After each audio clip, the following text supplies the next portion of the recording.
Let's Yes. get it then.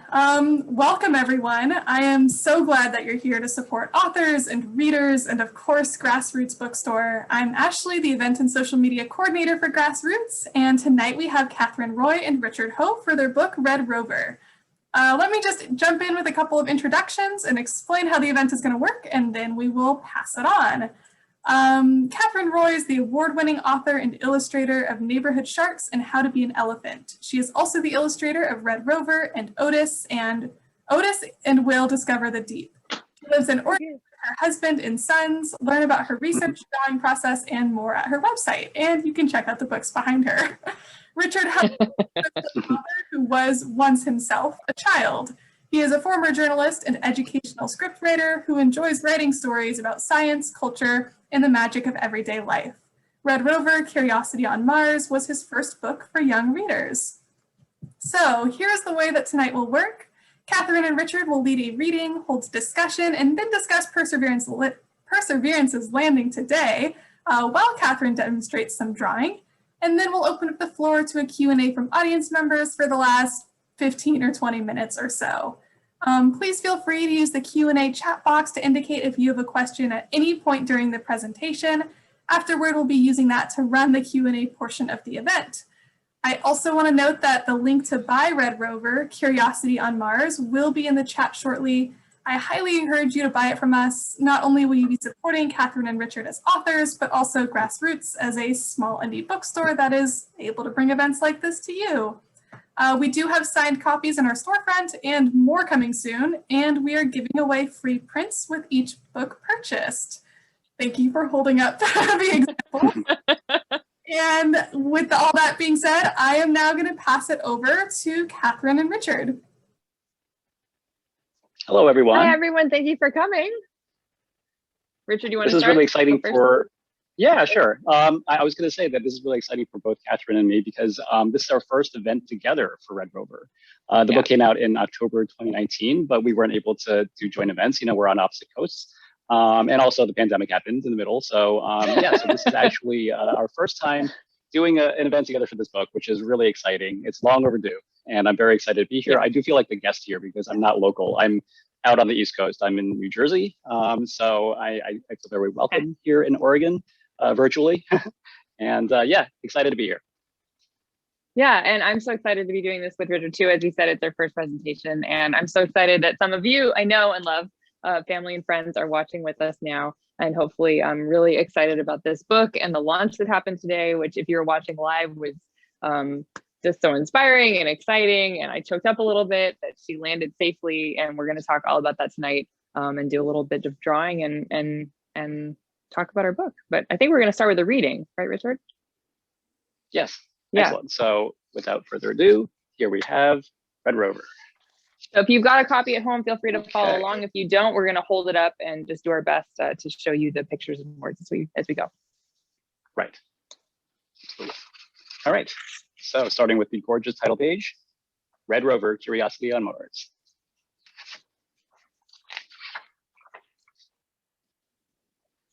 The little rover likes to roam. It leaves long, straight tracks as it goes.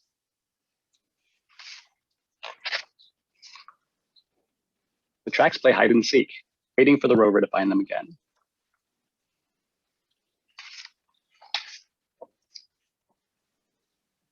The rover never gets tired. It crosses plains, climbs hills, and traces the bottoms of craters. It rolls on and on.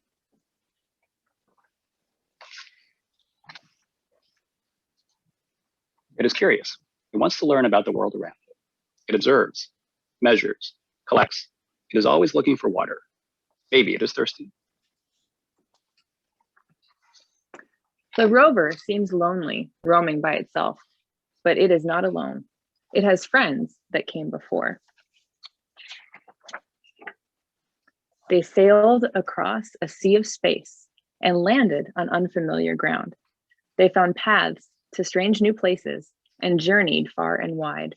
They had a spirit of adventure and seized every opportunity to explore. Just like this rover. Like them, it looks up. It talks to whoever sent it. It tells them what it is like to live here. It tells them what it is like here. It says it is quiet, but not still, vast, but not empty, barren, but not lifeless. Maybe. It is not easy to live here. The air is thin. The storms are strong. You might get stuck in the sand. Everything is, this is tricky because we got to open this up. R-E-D. As far as the eye can see, but it is beautiful.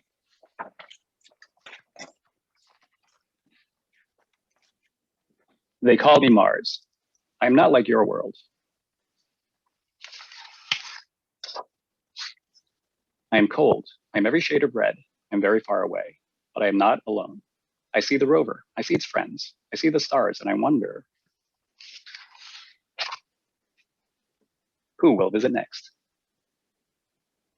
Now we know. And now we know, exactly. As of today, we have the next visitor to Mars. So with that, I think we're going to launch into a little bit of a discussion of Perseverance, the new rover that just landed today, this afternoon, just a couple of hours ago. I'm sure a lot of people here were also following along live, like Catherine and I. I watched it with my kids. We were watching the NASA live feed, and it was very, very exciting. I had to explain to them that there wasn't going to be actually any video of the actual rover touching down because of, it's not something that we have the technology for yet, but hopefully in the future. But they saw the little computer simulation of the rover touching down, and it was really exciting and very emotional. It's one of those things that really gets you choked up, when you see like the mission control erupting into applause, and it's just the culmination of so much hard work, and it's really, really quite amazing. So Perseverance was actually launched 7 months ago, back in July. Wait. Let's talk. We got to talk about the couple questions about the book first. Oh, you're right. I'm sorry. Okay. We went out of No. there. So let's do that. Let's backtrack a little bit. I just wanted to say I've never heard you read it before, and it was really fun. Coming from a manuscript that I've never heard you read out loud. Actually, just listening to you talk. Right. And one of the things that's really unique about our book and the voice that Richard chose was to have Mars turn out to be the narrator when it switches over to the introduction of Mars. They call me Mars. I am not like your world. And so I wanted to ask Richard, I'd love to hear him talk about the inspiration for the voice and for this book in general, and why you chose to tell this story in this particular way. Yeah. Right. So the second question first, I guess. The reason I wrote this book is because I've always been a huge space nerd ever since childhood. I've always loved space and everything about space exploration. There was a time when I was a kid that, like most kids, I wanted to be an astronaut, and then I realized that probably wasn't going to be in the cards. I had terrible eyesight. I couldn't be a pilot, so that was out. Then I thought maybe I'll be an astrophysicist, and then I realized how much math was involved. I said, no, I'll be a writer. So I've always wanted to somehow connect with that world, and I found my way to do it by writing the story. Specifically, Mars has always been something that captured my imagination because it's so close to Earth. It's like outside of the moon, it's the next destination that we're aiming for, and it's always been something that, like, throughout the history of literature and science fiction, it's always been like one of those things, Martians, and like it's always been something that has captured our imagination. And so I've always wanted to do a story about that, but specifically with the rovers. The idea of like space probes is interesting, but like to me, to see like this little rover rolling along the landscape of a completely alien planet by itself just really captured me. And it's such an earnest thing to think about, like it's alone, but it's not really, because there's a lot of different things that we've sent up there over the years. So that was sort of the spark of the idea of following one of these rovers. And Curiosity was the most recent one up until today. So that's the one I chose to focus on. It's also obviously the most advanced of all the rovers that have been sent. And it just really spoke to me. And like I felt like it was a character in of itself. That being said, I didn't want to go the direction of making Curiosity the narrator or like the protagonist per se. Like I wanted to do a different spin on it. And it occurred to me that if you're talking about sort of like the majesty of space travel and exploring a new planet, a lot of the wonder and awe that we have, like as humans looking up at the sky and seeing these planets, if you flip it and go from the perspective of the planet itself, looking at this thing this foreign thing that's just sort of rolling around, what is this? It's a stranger, but it's here and it seems friendly, and it's so I felt like that was a cool perspective to go with, and I thought that it could mirror in a lot of ways the sort of childlike innocence of like somebody like young looking at something like this for the first time. So that's why I went with Mars as the narrator, and I wanted to make it a surprise. So it was sort of a reveal at towards the end of the story, not something that was from the very beginning. So yeah, cool. No, I love it. Awesome. Yeah, and it's obviously the art is incredible. It's breathtaking, and I've always I remember the first time I got one of your sketches. It had been a couple of months after after you had signed on to illustrate, and I saw it was Curiosity Going Up the Hill, and I was just so completely overwhelmed by that, because it's just like you picture how these things are going to be in your head, but until you actually see sketches and see art, it's incredible. So so I wanted to ask you a little bit. The color palette for this book is incredible.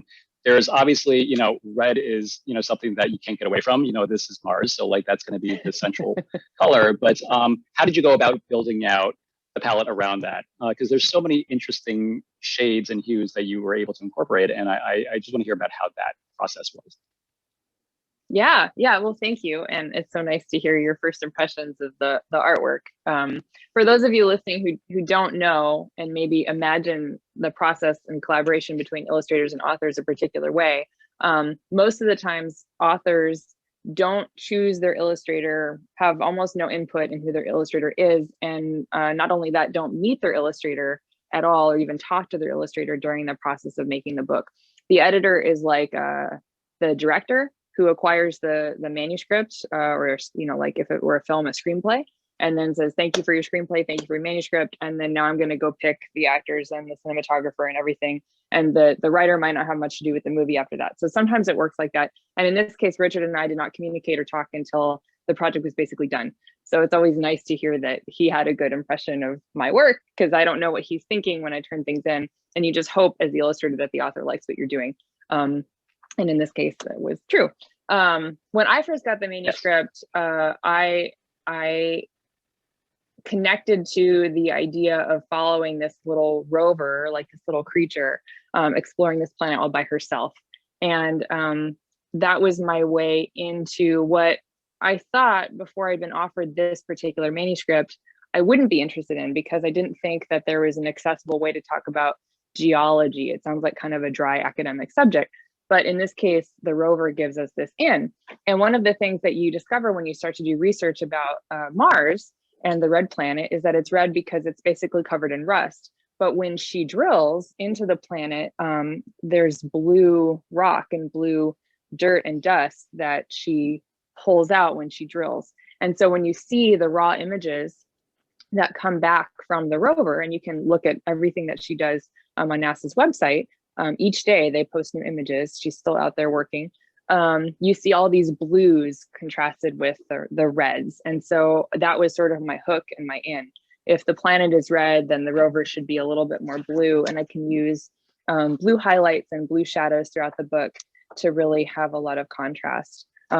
So a page like this, I'm using these strong French ultramarine and cerulean blues to show, a little bit of contrast, and to show these sort of inner rock samples that are being pulled up. And then of course, night skies we associate with being blue and being purple. And so that really contrasted well with these yellows and oranges and reds that are on the planet. And so it just had a great opportunity for contrast as a color palette. And then you can play with these rich colors next to each other and really make things pop. So I loved playing with the color for this book. And even though it is a red book, obviously there's just so many other colors to play with and explore as a painter. And in fact, the background art for this is one of my favorite paintings because it was just so fun to do this night sky and Curiosity looking up. But of course, there's other colors in it too. Trying to get from blue sky to yellow to this like dusty red area was very tricky. But I was proud of this page. It was one of the first ones that I did, and it turned out well. I felt like the whole time I was just sort of sneaking blues into different places to make that red pop. And of course, we have to get to this gatefold. Richard gave me this lovely opportunity to do what's called a gatefold, this fold out page in here. And I knew that needed to say R-E-D really big. So how can you make red stand out? Well, one of the things to do is to have some blues and other colors ahead of it so that you can make it pop. So so Curiosity's actual science was the way in with the colors that she brings up to the surface, and the night sky, and then finding a way to put those things together. So I'm so glad you like it. Awesome. And yeah, of course. And another thing that's really interesting is the fact that Curiosity itself seems to have such a personality. And I'm just so impressed by how you were able to do that. Was that something that you specifically wanted to find opportunities for, like, making it so like a little head tilt, or, like those things, those little touches that really bring the rover to life? Yeah, thank you. I think that's all about using more dynamic angles, because she is kind of a box with a mast and then a head and wheels, but the way that she moves and the pictures that they take and the selfies that she takes on the planet, she'll turn the camera around on her what's the front arm? Just the arm. Forget what the mast cam is called. Mast cam. The mast cam. Okay, so she'll turn that around and take a bunch of selfies upside down, and then they get stitched together at NASA's headquarters. And so she takes all these pictures of herself. So I know that she's a robot, but it makes her seem very alive and sort of feisty and adventurous, and out on this solo mission, documenting it for all of us. And one of the things that helped me think about how to make her more interesting was watching the movie WALL-E, and a couple of other movies where the rover just has so much personality, or the WALL-E, the robot, has so much personality. And I think when you tilt them and you put them on angles, and you like lift up one of the wheels so that they can go over a rock. These are things that I looked at a lot of reference photos from NASA. But if you make something a little bit unstable, like lifting up a foot like that, or a wheel, and then you put some motion lines, it suddenly feels a lot more like a character and less like a robot. So I tried to pay attention to motion and angles, and making the drawings as dynamic compositionally as possible, so that there's a more sense of life to her. Yeah. Amazing. Cool. Thanks. So at this point, I think we should probably move on to the Perseverance discussion. We're going to keep moving and then have time for questions at the end. Yeah. So the plan was for me to sort of give a rundown of the Perseverance mission, and as I'm doing that, Katherine's going to do a little bit of a drawing demonstration. So we're going to see. Yeah. So we've got the pad there. Okay, great. So don't pay attention to me. At home, if you want to draw along. Yeah, if you want to draw along with me as I'm showing things, I'm going to try to keep the drawings really simple. If you can write letters in an alphabet, you can draw, the letter C and the letter A. Like you can draw, and the letter V. You can draw what I'm going to draw. But basically, I'm going to be the visual Vanna White demonstrator of Richard describing what happened today. So, yeah, we'll see how it goes. Yeah. Awesome. So I was saying before that Perseverance was launched last July. So it's been 7 months, 7-month journey from Earth to Mars. That's how far away it is. And with that 7-month journey, it came to an end with 7 very scary moments, 7 very scary minutes today. So they call it, NASA and JPL, the Jet Propulsion Lab, who created the rovers, they call it the 7 minutes of terror. It's basically when the rover gets to the end of its journey, it's entering the atmosphere of Mars. And from that point till the time it touches down is about 7 minutes. Now, the reason it's so scary is because there's an 11-minute transmission lag. So it takes 11 minutes for any signal from Mars to get to Earth because of the distance. And so by the time NASA gets this first signal from Perseverance, it's already on the ground. So there's nothing that we can do here on Earth to help it. So basically, this whole 7-minute process is completely automated. Perseverance does it all by itself. So that's pretty amazing, but it's also, it's so incredible because everything has to go exactly right. And so they say that 40% of all Mars missions have failed. So this is not an easy thing. So the last couple from NASA have all been successful. And so we're sort of used to it, but it's never a guarantee. So everybody was always on pins and needles in mission control and watching at home. So 7 minutes of terror begin with the aeroshell. So basically that sort of dome-shaped thing that separates from the rest of the spacecraft.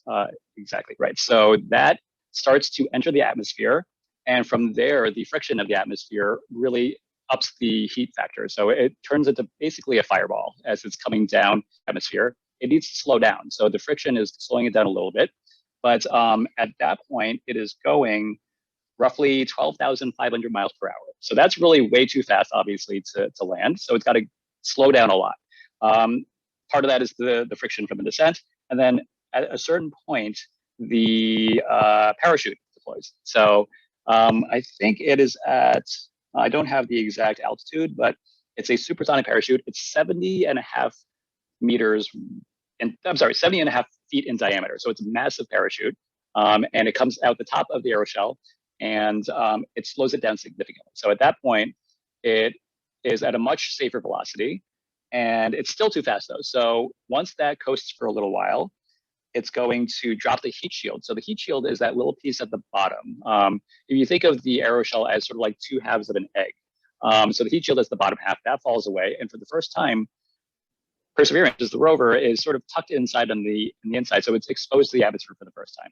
So at that point, heat shield falls away, the parachute detaches. So it is now up to something called the descent stage. Now the descent stage is basically a jetpack that's on top of the rover. It's got 8 rockets all around it.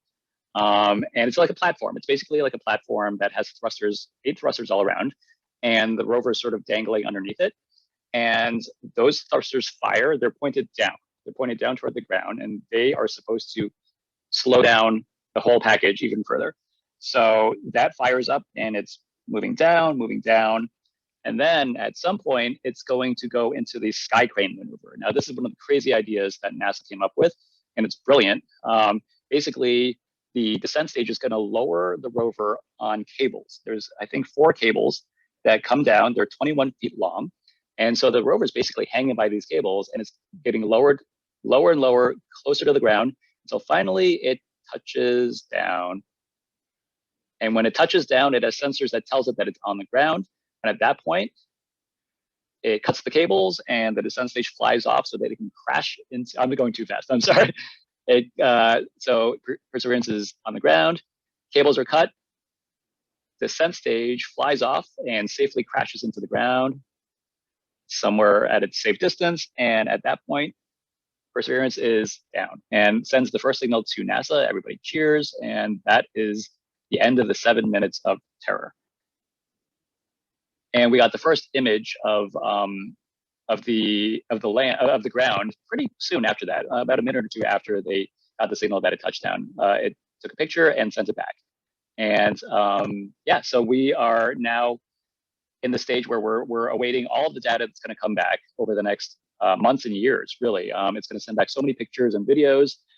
It has microphones on it. So it's the first time we're actually going to get sound files of what the wind sounds like in Mars. Lots of great stuff. Yeah, it's incredible. So basically, as Katherine's showing right now, this rover looks a lot like Curiosity. It's based on the same basic design.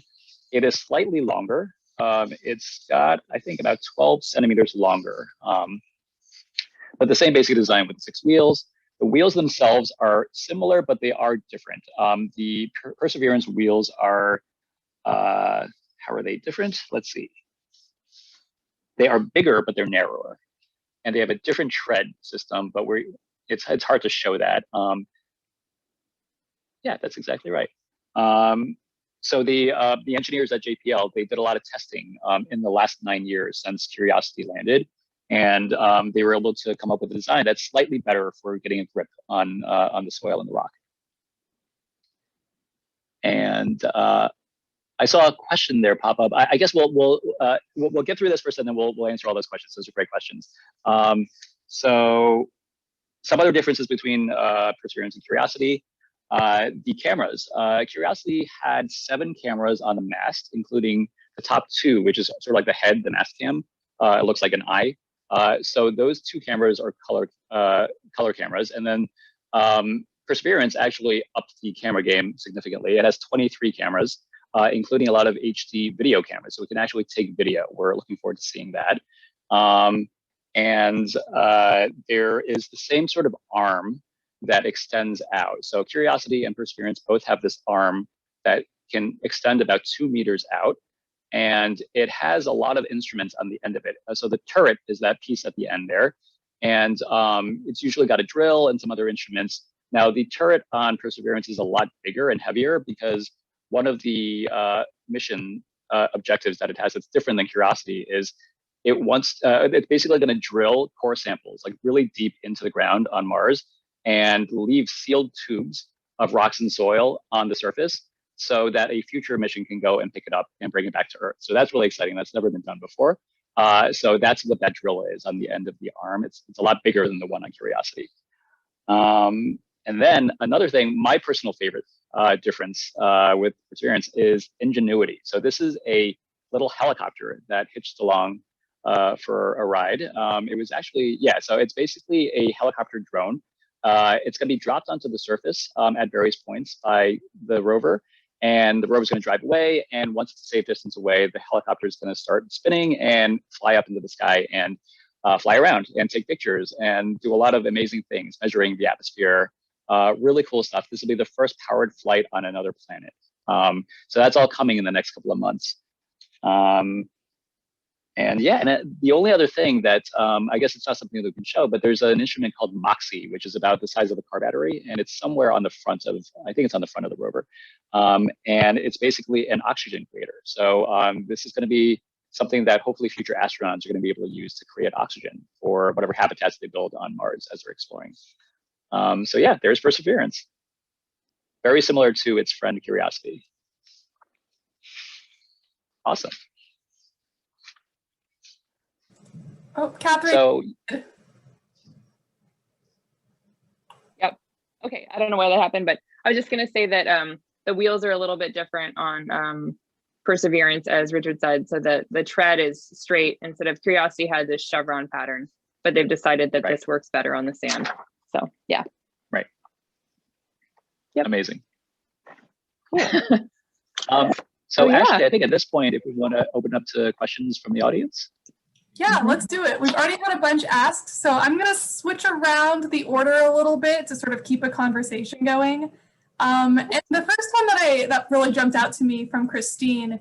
Christine asked, my son Drew would like to know what causes so many crashes. Going too fast, ? I didn't know there were crashes with that, so please catch the rest of us up. There's been a ton of crashes. So Mars exploration has actually been going on for a long time, going back to the 70s. So if you look in the back matter in Red Rover, there's a sort of a history of like the different probes and landers that we've sent there. And the majority of the early things crashed. We just weren't able to get it quite right as far as how to enter the atmosphere and how to slow down enough. If you don't slow down enough, you're absolutely right. If it goes too fast, then it's just going to crash into the ground way too fast, and everything gets destroyed.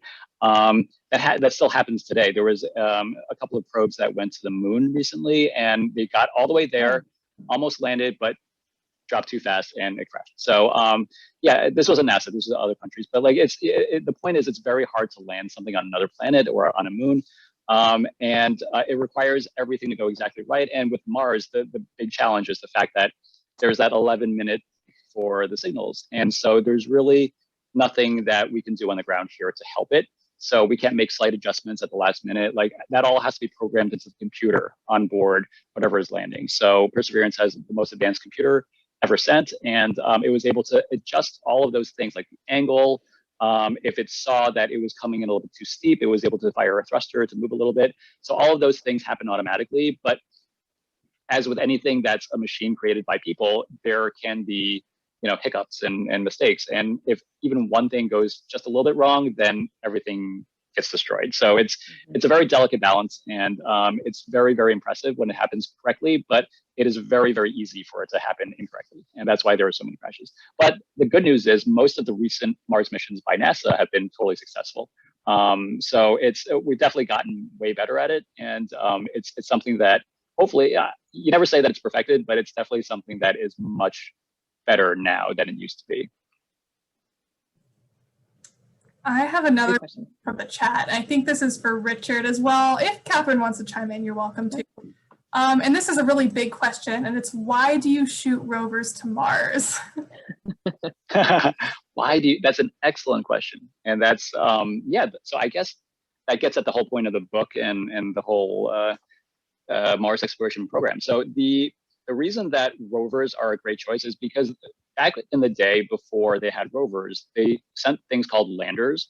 The Viking landers, the two Viking landers were examples of this. So basically, these are stationary scientific instrument panels that just sort of landed and stayed there.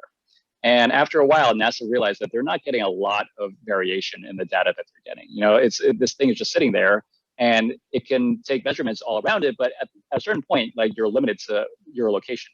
So the natural next step was, okay, let's put wheels on this thing and have it drive around, and it can go farther and explore different places. And that's really what the spark of the idea was for the rovers. And we've had rovers on the moon before. That it was a different thing because the rovers on the moon are more like dune buggies that the astronauts drove around in. So that was more about transportation. These rovers on Mars are about exploration, and we've seen that there's actually they sent some rovers to an asteroid. I don't know if this is NASA or not. I think it was a different space agency, but they sent rovers to an asteroid to land and like roll around on the surface. So these are just the idea of being able to have something that can move around and take measurements. Almost as good as having a person there. Not quite as good, but that's the next best thing. If you can't send an astronaut there, send a rover, because then it can move around and do a lot of things that an astronaut can do. And what they're trying to do, like to zoom out, the greater purpose of the rovers and why bother going to do Mars missions at all is to ultimately answer questions about the origins of life on Earth and if there is life on planet Mars, and taking as many samples as they can, and eventually hopefully sending them back. In the meantime, sending the data back to be analyzed and to try to answer some of those bigger questions. Was there water on Mars? Could it ever have been capable of supporting life? Did it ever support life? Did life from Earth come from Mars? Did we have any microbes in common? I mean, we're just looking for any signs of life to tell us more about our species, life in our solar system, in our galaxy, and the origins of life. So it's exciting natural science questions, biological questions, mixed up with this sort of exploration and geological questions that they're answering too. Astrobiology, I think, is what they call it, right, Richard? Right. Mm-hmm. Yeah, that's right. Okay, switching gears a little bit, because we have a couple questions about the art in the book. Sure, yeah. Someone anonymous asked, what medium is Katherine making the original art with? Good question. I love watercolor and pencil. So I've got here in front of me, let's see here, let me move my little sketch. I've got my palette, looks like this. And I use watercolors that come in tubes like this. I've got some aquarelle and some Winsor Newton. I don't particularly care about the brand. I just want the colors that I like. And then I draw with pencil. So I will make lots of different sketches with any kind of medium. But once I figure out what I want the composition to be, and I've got the sketch pretty much where I want it, I'll trace it onto a piece of watercolor paper like this with pencil. And then I will paint with watercolor to make the final. So it's pretty straightforward media. And then a little bit of digital touch up when I clean it up. So I think the color has been enhanced a little bit for like the cover, for example. I didn't make it quite this red in the watercolor, but very traditional media for this book. So, yeah. Follow-up question to that. I'm seeing from Lee from the Rotary Club of Corvallis. So it looks like you'll be seeing soon. And Lee asked, can you describe for us the link between your color selections and the Mars soil during your presentation? Great link between science and art. Yeah. So what's the link between my color selection and the science? I can promote Lee to be a speaker. Okay, yeah. Here to clarify. Yeah, let me. And Richard, maybe you can talk about the blue in the soil, because I'm not exactly sure where that comes from. Oh. Okay. Lee is a panelist for the next minute. Okay, Lee, can you unmute? Or you, maybe you can.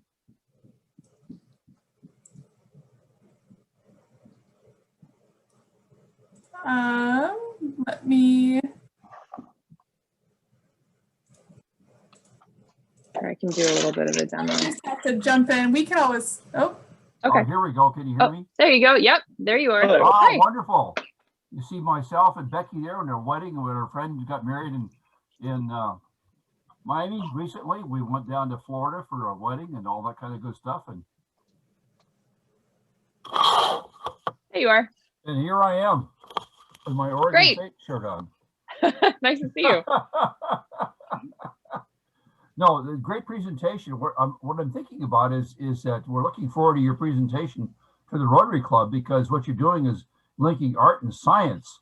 And the mayor and we got a lot of interesting folks involved in that club. And you talked about the different colors of soil, different layers of soil on the Mars, on the surface of Mars, and then you had to go through your color selection in order to identify how to make that make the book look really great.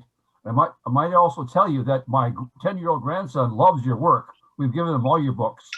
Oh, thank you. And so Grassroots always tells me when you buy more, books. let me know. I'll buy some more. I have more coming. Okay, great. He wants some more. He lives in Eugene. My daughter has turned him into a duck, but that's okay.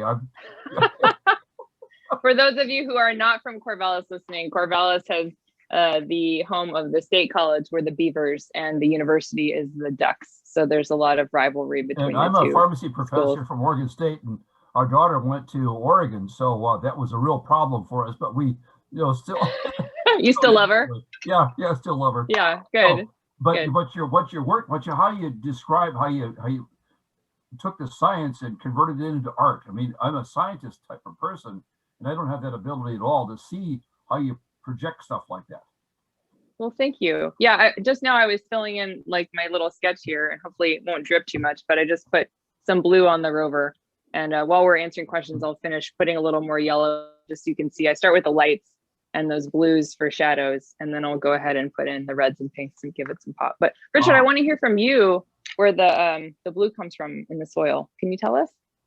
Right, so I can't speak too much about the blue. I know this is something that this is probably a little bit of a gap in my knowledge, but I actually remember when we were talking about final art, and it was specifically the drilling scene where Curiosity is drilling into the rock.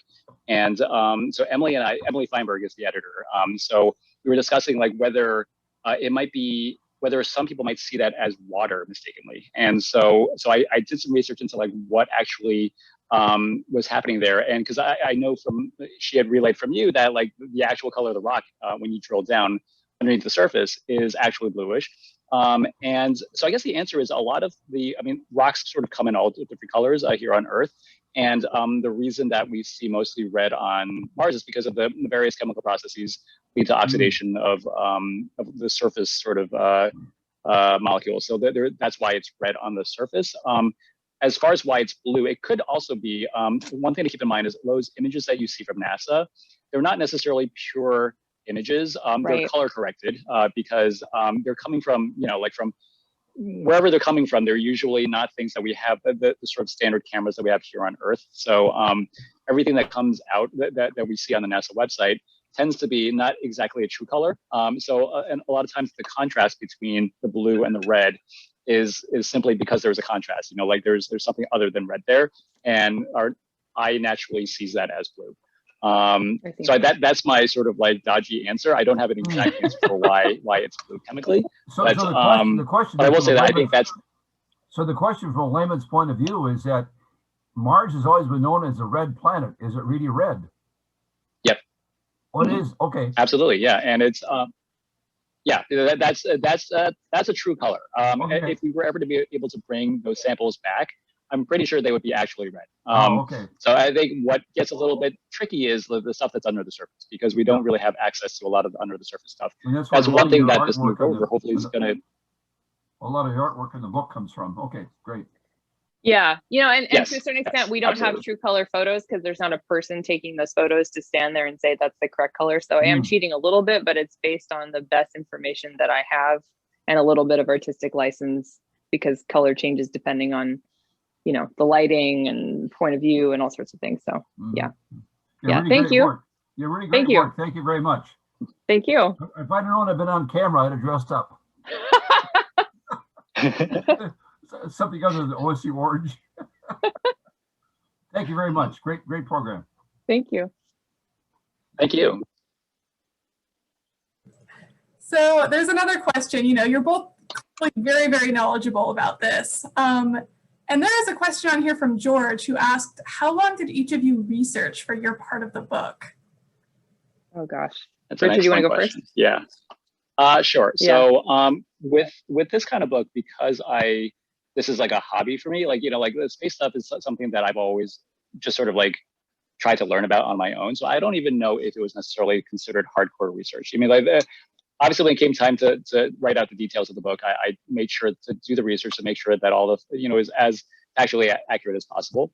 But a lot of this stuff is just sort of internalized for me. Like the sort of general outline of space exploration and what we've done on Mars before. Like that's stuff that I've sort of grown up, just sort of geeking out about. So like I knew a lot of stuff already.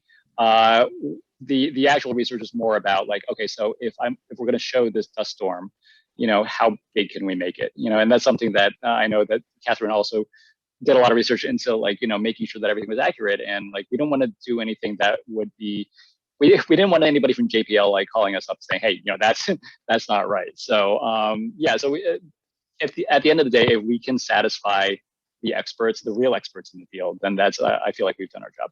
Do you know if, I mean, I was definitely pushing the envelope with this, but did anybody get mad at you or tell you this was wrong? Because we don't really know. No? Okay.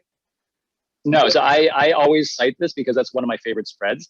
And you can sort of get away with saying that because of the perspective, like it's like a low, like on the ground perspective. Like, even though that thing is probably only 12 feet high, it looks a lot more impressive because you're looking like up at it. And for dramatic effect, definitely you can take some license there. I think that's actually very accurate. We talked a little bit about, so at this point in the book, we did have sort of like some communication. We were emailing back and forth a little bit. I remember you were asking about the lightning because you wanted to make sure that there were some peals of lightning in there. And so I was able to go in and do some research and discover that there is lightning on Mars. Not a lot of thunder because the atmosphere is so thin that it probably doesn't carry sound very well. But yeah, there's definitely lightning. So yeah, so I think that's one of those cool moments where we were actually able to collaborate and do some sort of joint research and get that right. Yeah, I think at that point, Emily said, okay, you two can talk and you get along well enough. Yeah. Right.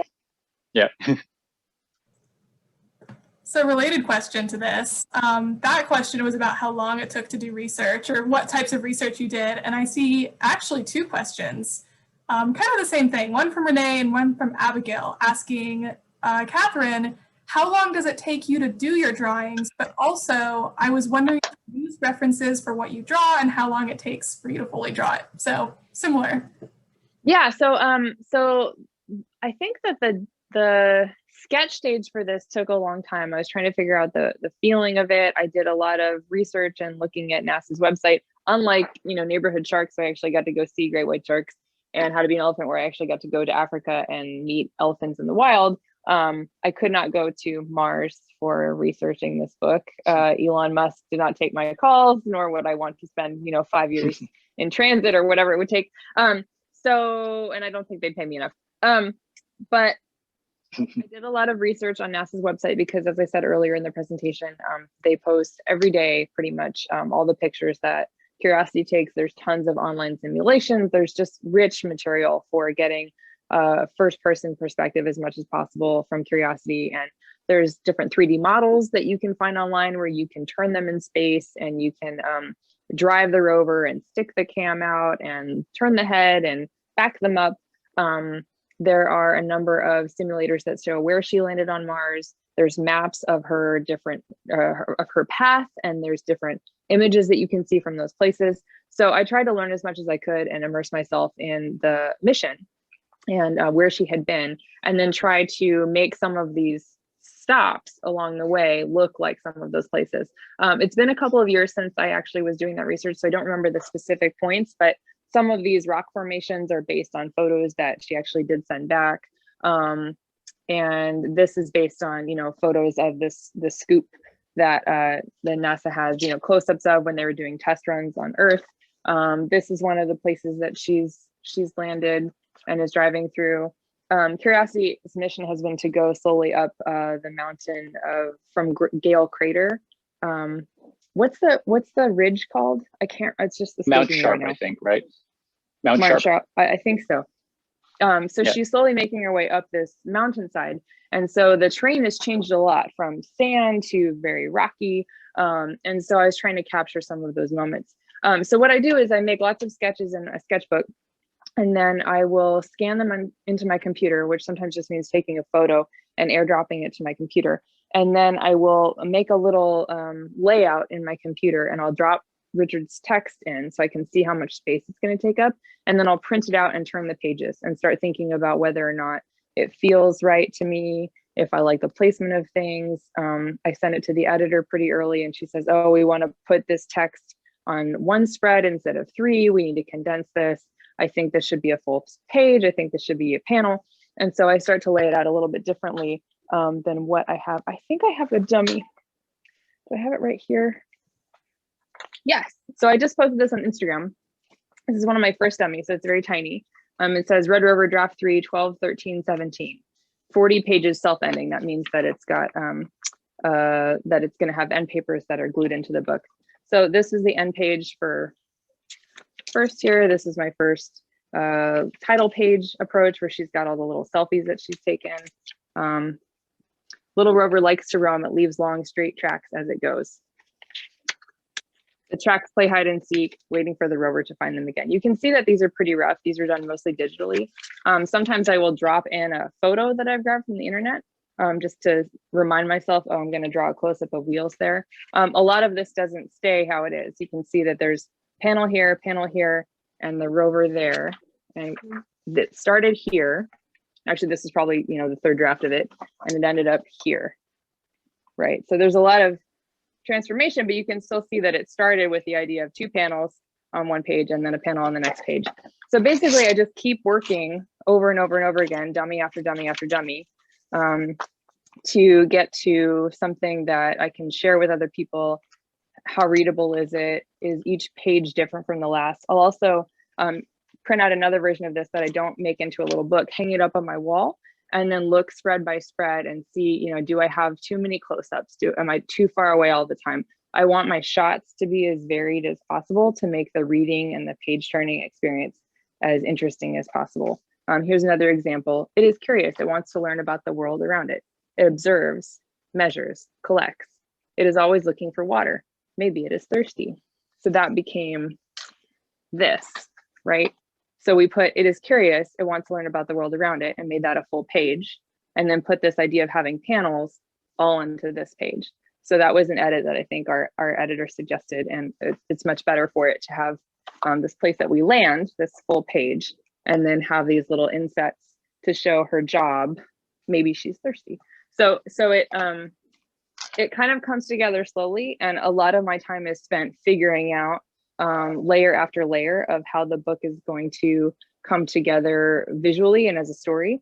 And the research is happening along the way to make sure that I'm getting information correctly and I'm drawing things correctly. I think Richard's manuscript had some notes in it of like what each thing was supposed to be, because a line of text, it observes, and that's all that's in the manuscript, doesn't exactly tell me what he has in mind. So I think he had some extra information in there. If I'm right, Richard, you had like some notes for the illustrator. Yeah. Yeah, right. And that was very helpful because I was unfamiliar with this subject matter or the specifics of it when I started working on it. Here's another example of, I had all these panels and then the Curiosity rover down here. And you can see, that I've got all the different landers and orbiters and things that I had visited before. And then we ended up with, I showed it earlier, but this page here. So the composition changed a little bit, but it made it so that the Curiosity rover was more of a focus and bigger down at the bottom. So a lot of time goes into that. And when the dummy is pretty much how I want it to be, and the editor and I have agreed upon it, and presumably the author has seen it and approves and likes it, then I go ahead and I take my sketches and I print them out onto just black and white paper that's just copy paper. And then I will put it on a light box. Like this one, hold this up, and I will put the sketch here, and then I'll put a piece of watercolor paper on top, and then I will trace it with pencil onto the watercolor paper and finish the painting. And then, slowly one by one, finish each painting and then turn that in. So that takes many hundreds of hours, depending on the complexity of the book. I feel this one came together pretty fast because I got into a groove of drawing rocks and the atmosphere pretty comfortably. The Sandstorm Page was difficult. I did a lot of versions of that, I think, to get it right.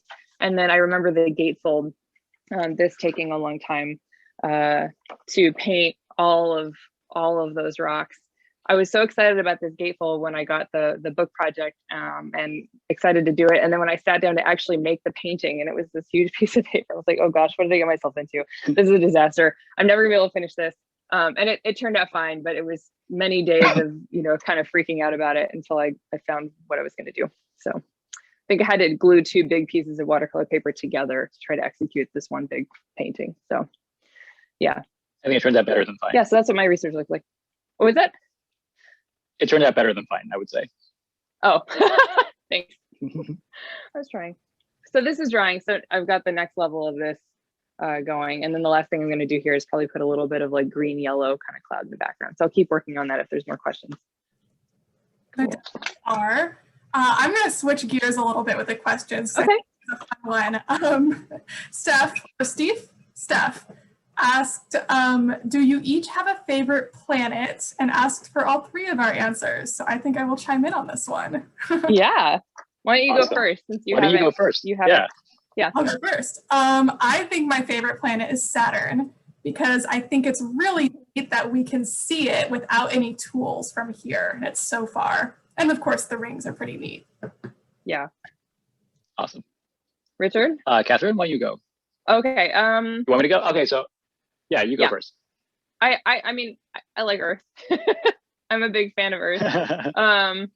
Mars is very exciting too, though. I think that having the 2 planets so close together and having this sort of possible relationship between us is really neat, and sending these rovers and having this communication. But I'm just gonna go with Earth. So yeah, is that okay? Is that a cop-out? Nice. No, not at all. No. Okay. I feel like Mars is a little bit a cop-out if I take it, but I'm going to go with it because it's like you mentioned, it is so close.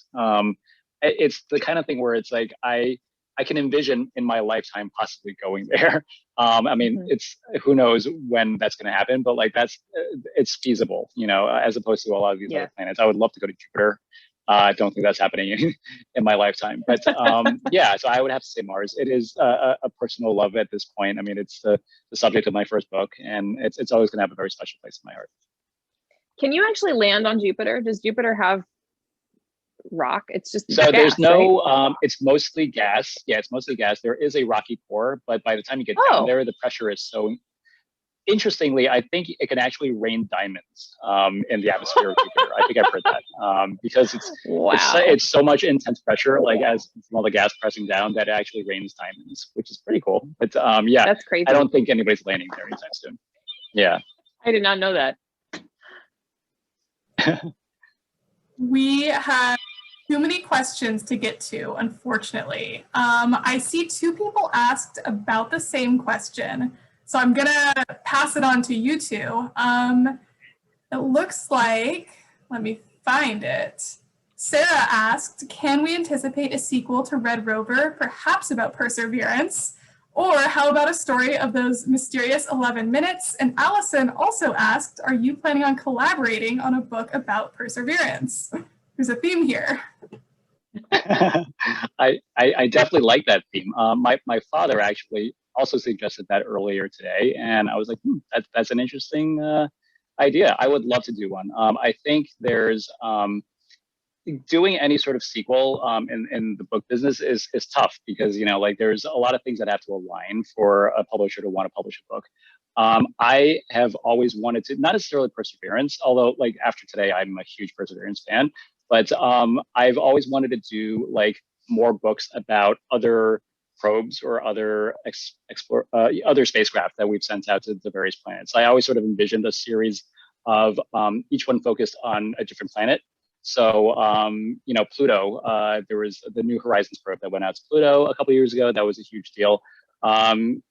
There's something called Juno that's exploring Jupiter right now, taking amazing pictures. I would love to do more books like that, sort of in the vein of Red Rover, but exploring other planets and other spacecraft, and I would love to do with Catherine. But again, these are things that are often out of our control. We can pitch these things, we can suggest them, but it's up to the publisher whether they want to publish them. Yeah, and the same goes for me. I would love to work with Richard again, and if it were Perseverance or another probe, or he had a different idea, I would totally be game. I think it'd be really fun to do a follow-up to this book in some way. I don't imagine that publishers would want to do like the Perseverance Rover, because we've just done this one. Like, I think they would worry about it competing with it, but I don't know. And if the book were different enough, had a different approach to it, that might work. But I would love to work with Richard again, and it would be so fun to do another science or space book. So yeah. Absolutely. Well, on this note, we are almost out of time for this event. Oh my gosh, yeah. Richard and Catherine, do either of you have any final thoughts or anything else you'd like to share right in the last couple minutes as we wrap up? Sure. That's my drawing. Wow, look at that. Yeah, I like to play with a lot of different color as much as possible. Let's see, is that too bright? Yeah, that's too bright. But yeah, I just it's been fun to doodle this while you guys have been talking and while we've been answering questions. It's been really fun to chat about our book and to present together. And thank you all for coming out tonight and for asking great questions and for listening. And we're excited to do this, and we love to do more events. So thank you. Absolutely. Yeah, I echo all of that. And I'm sorry we didn't get to all the questions. I would love to answer all of them. But yeah, it's been so much fun to chat about this book and about Perseverance and all the excitement from today. And yeah, I hope this is not our last time doing this. And also, if you are on social media, you can always ask me more questions. I'm on Twitter at KRoy Studio and Instagram at Katherine Roy Studio. Richard is on Instagram as well. It's RICHK. Not on Instagram, right? on Twitter. Oh, sorry, on Twitter. Yeah. Yeah. Yeah, just Twitter though, not Instagram. Yeah. Okay, yeah. And so you can follow us, you can ask us questions, we'd be happy to answer them. And if you're excited about the book, please buy a copy, especially from Grassroots. It will be signed by me, and you will get a free print if you order from our store. Richard also has another book coming out. You want to hold it up, Richard? In 2 weeks, the last package, which you can also order from Grassroots. Right. Yeah, it's not, I did not draw it. It's by our amazing friend and colleague, Jessica Lannon. But yeah, it's coming out in 2 weeks. Okay. 2 weeks, yeah, March 2nd. I'm very excited about it. Yeah. Yeah. Oh, and the other thing is, if you order this book from Grassroots, you'll be entered to win a large 16 by 24 Jacqueline print that I am making available to some lucky winners. So we hope that you will buy a book from them. Uh-oh, you're muted. Well, thank you for the endorsement. Yeah. Thank you everyone so much for coming. This was such a fun conversation to be a part of.